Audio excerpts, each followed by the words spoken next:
You are going to learn how to make Linzer cookies today.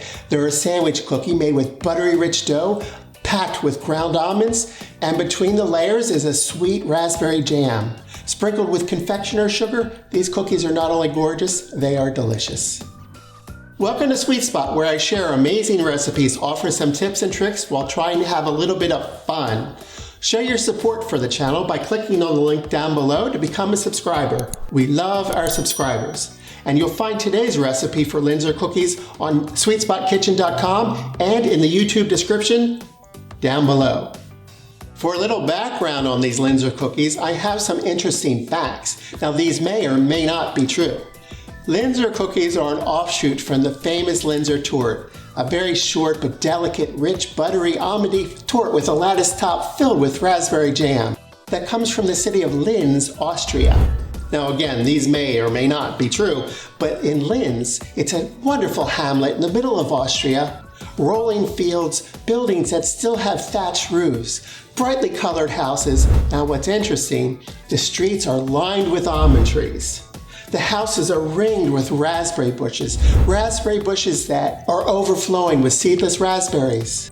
Each morning, every household makes fresh Linzer tortes or Linzer cookies for the children to take to school.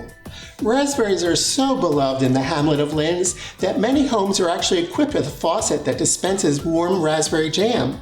The children have a sip before going to school every day. Warm raspberry jam, you have to love this.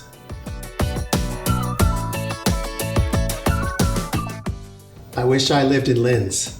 Now on to the recipe and our first ingredient, ground almonds. It's the base flavor in these cookies. These days you can easily find ground almonds in your grocery store. They call it almond flour.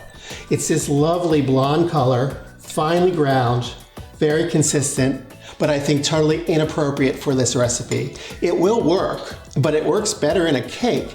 It will work in this recipe, but I prefer that we end up grinding our own, which is pretty easy.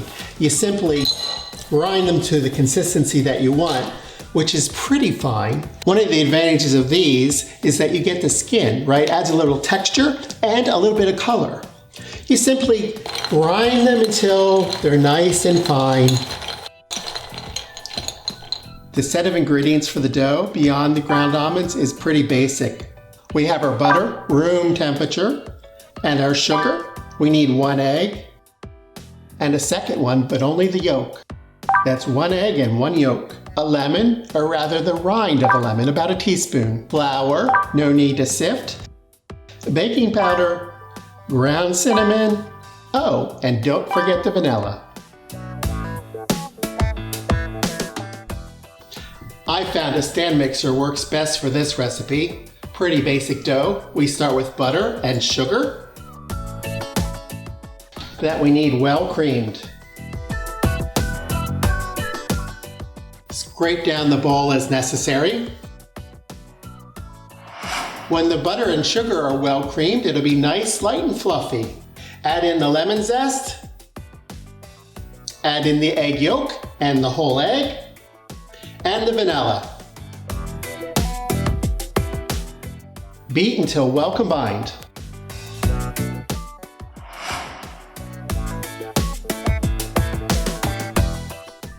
Add the nuts and then mix until combined.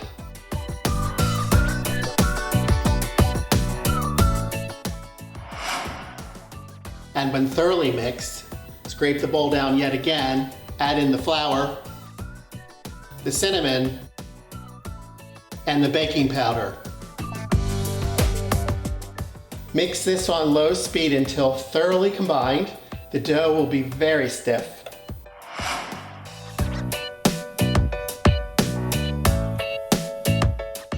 This dough needs to be refrigerated, so we turn it out into 2 or 3 packages, wrapped tightly in wax paper, and it needs to refrigerate for a few hours or overnight.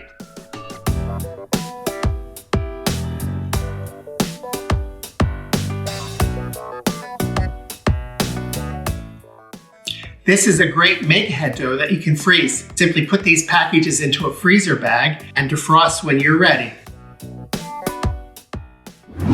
The dough has chilled, it's nice and firm.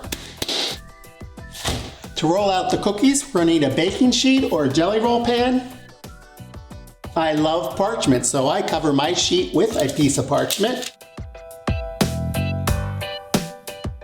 We need 2 other pieces of parchment to roll the dough in between. A bit of flour, because we're going to sprinkle the parchment with some flour. 2 cookie cutters, both rounds, a circle about 2 inches wide, a smaller circle for the inside. I aim for a very small circle, so I end up using the lid from a small bottle, actually a bottle of flavoring. Unwrap the package of dough and break off a piece. Swirl that around in the flour, just a little bit of flour. Flip it over, do the same. Cover it with the second piece of parchment and roll this out. If the parchment sticks, just simply lift it off and flip it over. We're aiming for less than 1/4 inch thick. Roll the dough out to an even thickness.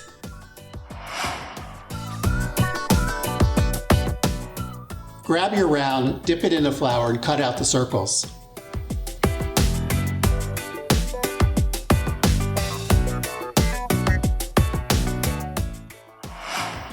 Then use your smaller round, dipped in flour, to cut out the smaller circles of every other one. You want an equal number of tops and bottoms. Dipping your spatula in the flour lets you easily lift the cookies.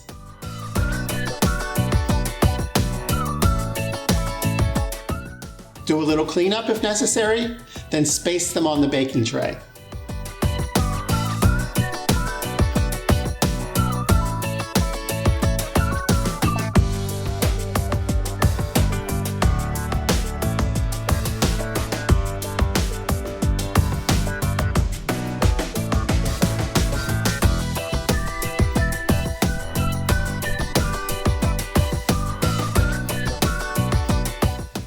Gather up your scraps. If they're still chilled, simply re-roll them. If they've lost their chill, put back in the fridge for a little bit. Place the full tray into a 350-degree oven for about 10 to 12 minutes. The cookies are baked when the edges are just starting to turn brown. The cookies have cooled. I've carefully removed them from the parchment paper. I've lined them up tops and bottoms. The tops are the ones with the holes on them.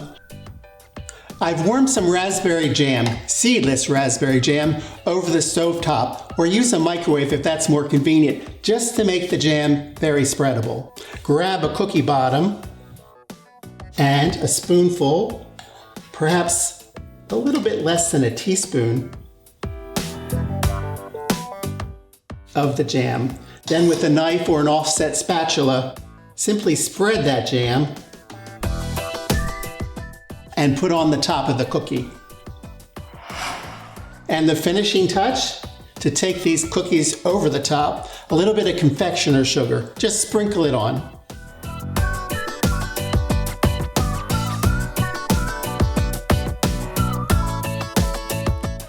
Feel free just to put a little bit extra jam right inside. Hey, you can play around with different sizes and shapes of cookie cutters. Be a little creative. And did I mention these make awesome Valentine's Day cookies? Totally awesome. And now for the taste test.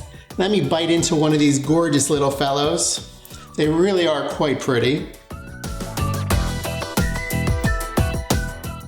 And the raspberry jam just kind of squeezes out between the 2 cookies. Very crisp and crunchy, a really nice mouth texture, and a little bit of sweet from the raspberry jam and a little bit of sweet from the confectioner sugar on top. This cookie is delicious the day you bake it and assemble it, but you should know, wait a day or so, the flavors get to melt and the cookie becomes divine. If you enjoyed this video, give us a like, give us a thumbs up, and if you're not a subscriber, click the subscribe link down below. Until next time, this is it for Sweet Spot.